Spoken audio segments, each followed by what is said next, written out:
The clock struck 11 p.m. as I settled into my cubicle, the fluorescent lights above me flickering sporadically. The call center was mostly empty. The only sound I hear was the hum of computers and the distant ringing of phones. I had taken the night shift to save up for my own place, but the eerie atmosphere made me question my decision. "Hey, Alex," Sam called from the next desk over.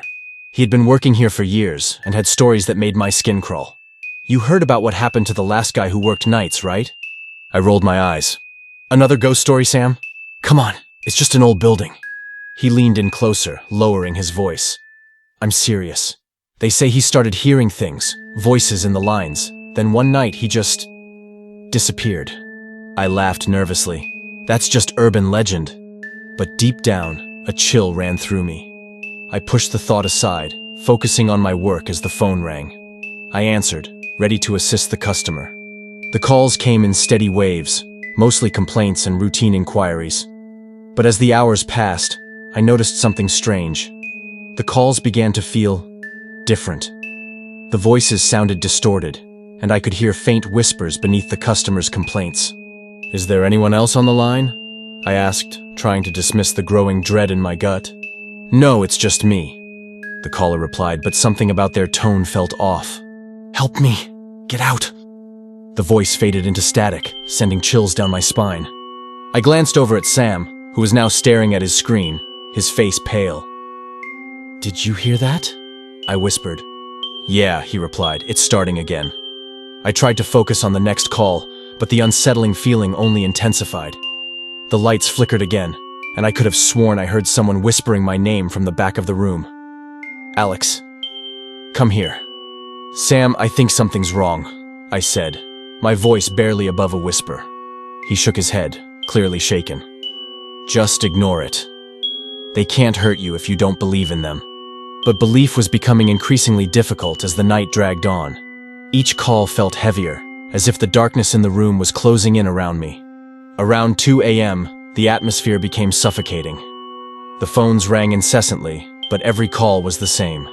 A desperate voice pleading for help, mixed with chilling laughter that echoed in the background. "Get out! You're in danger!" a voice shrieked through the line before the call abruptly ended. I slammed the phone down, my heart was beating fast. "Sam, we need to leave, this is too much."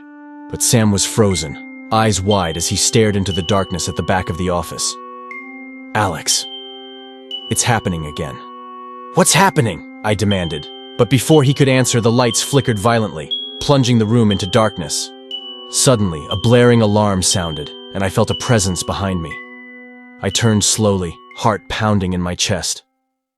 The figure of a man emerged from the shadows, his face obscured but his eyes glowing a sickly yellow.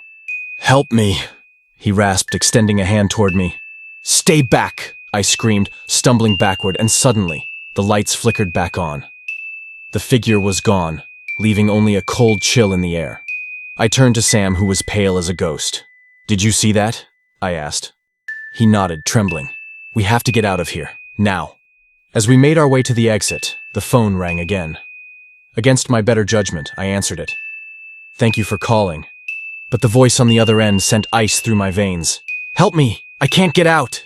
"Who is this?" I shouted. My heart beats fast. "Don't let them take you! You have to leave!" The voice trembled with fear before the line went dead. "Alex!" Sam shouted, pulling me toward the exit. "Now!"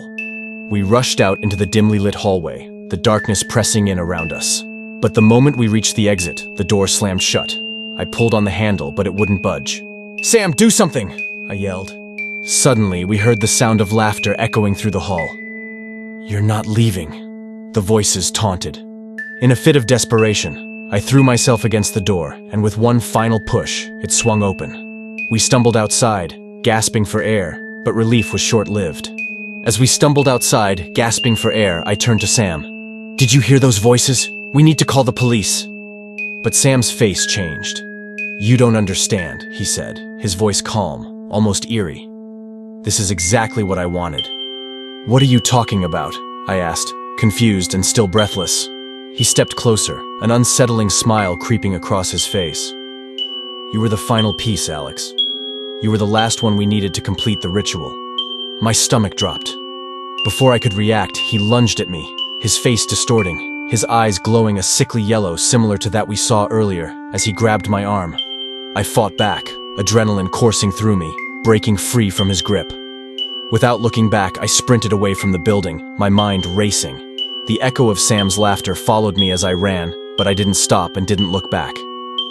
I made it out, but the experience left scars deeper than I could ever explain. The building was condemned a week later. The call center shut down for good. When I told my story, no one believed me. They thought I'd lost my mind, the result of a stressful job and long night shifts. But I knew better. Sometimes, late at night, my phone rings, and I hear a faint familiar voice, Sam's voice, whispering, saying, "You're still one of us, Alex. You'll never escape."